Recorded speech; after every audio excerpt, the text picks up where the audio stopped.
it yet, because those you know are the young ones just coming up.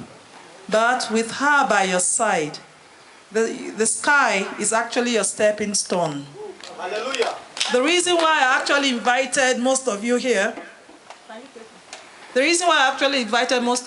is that in the near future, she will definitely have a movie or two where she would act both in Kenya and in Nigeria. And most of these beautiful and handsome faces she's seeing, she would make sure they participate in those movies. And trust me, you won't be paid small money like Uncle Juma pays us. Eh?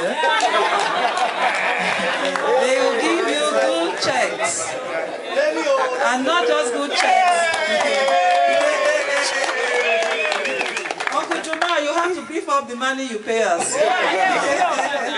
You will be well taken care of.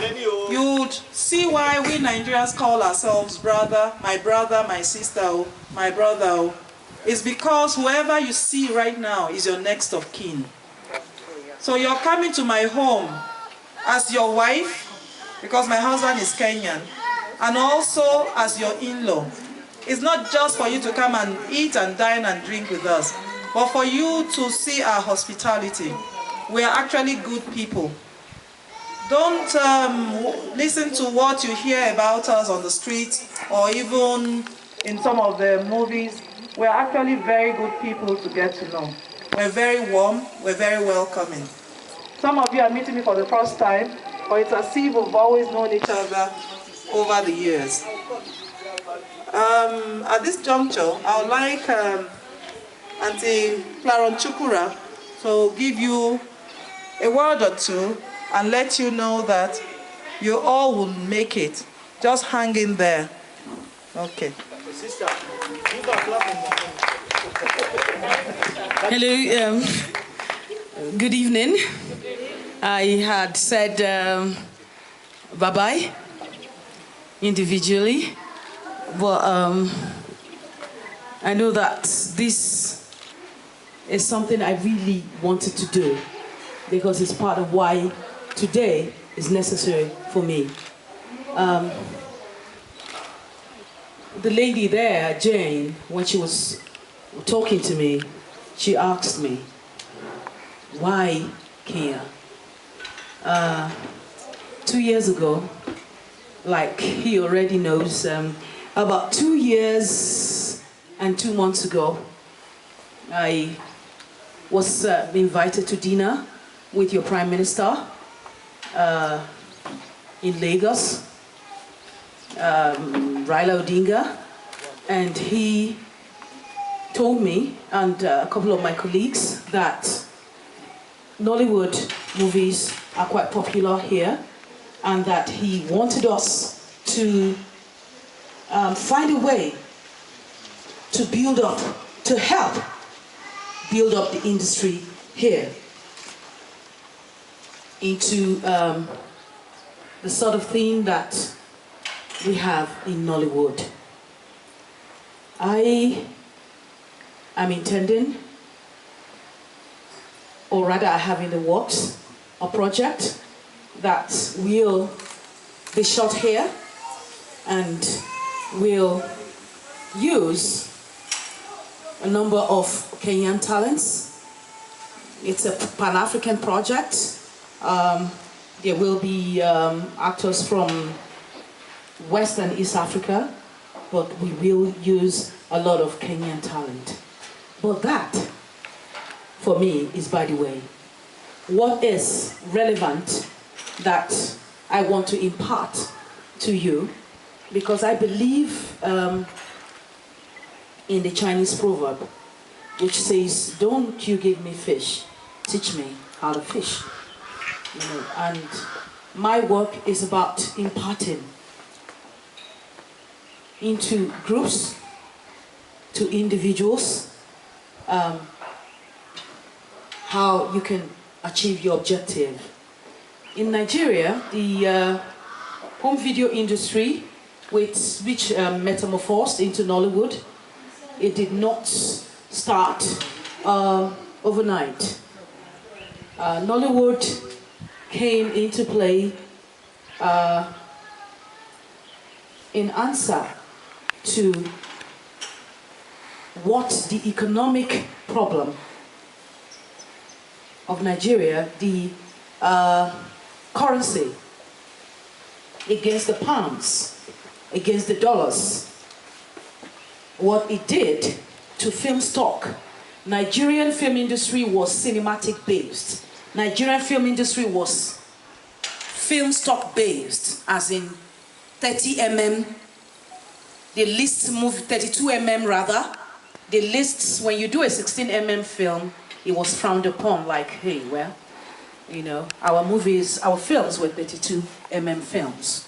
But when buying film stock became a problem, Nigerians who were in television began to look at how they can fill the vacuum.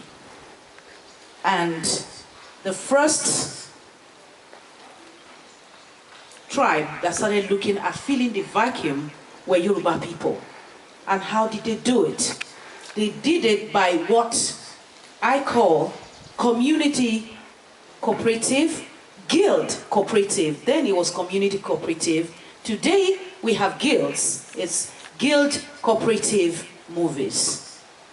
By guild cooperative movies, you can begin to make Kenyan movies. She was saying earlier that he pays you guys not much. Well, when it depends on why did you start acting? Why did you start acting? When I know, when I told the first time I told my father I wanted to be an actor, I was 5 years old. The first time I got on a professional stage, I was 14 years old. You know? So, by guild cooperative movies, the producer, the scriptwriter, the director, you are imputing into a movie. The actor, you are imputing into the movie for next to nothing. And you are making 90-minute movies that you are testing first on your people. From your people, they start going out. If people are not buying your movies, I mean, how do you start getting paid big money? It is the demand for your movies that determine how much you, an actor, is paid. That determine how much you, a director or a producer, is paid. First and foremost, begin to make movies without expecting to be so very well paid. Begin to make movies cooperating with one another, you know, imputing into these movies without looking at what you are getting, so that first and foremost, you come out with a crop of Kenyan movies.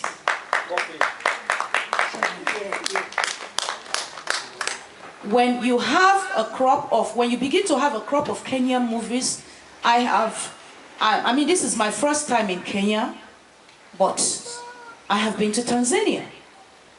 Tanzanians have started this way. Tanzanians have started. Now on African Magic, you can see Tanzanian movies. They are moving.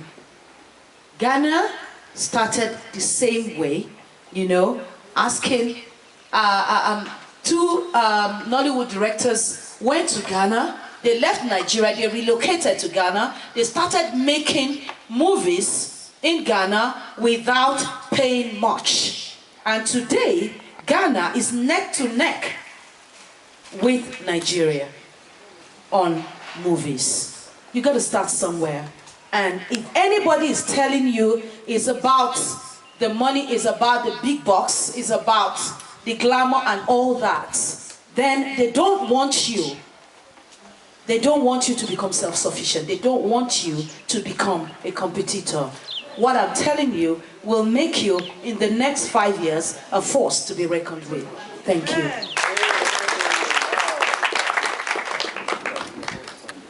Mr. Leonard, would you like to give us a word on the Kenyan We're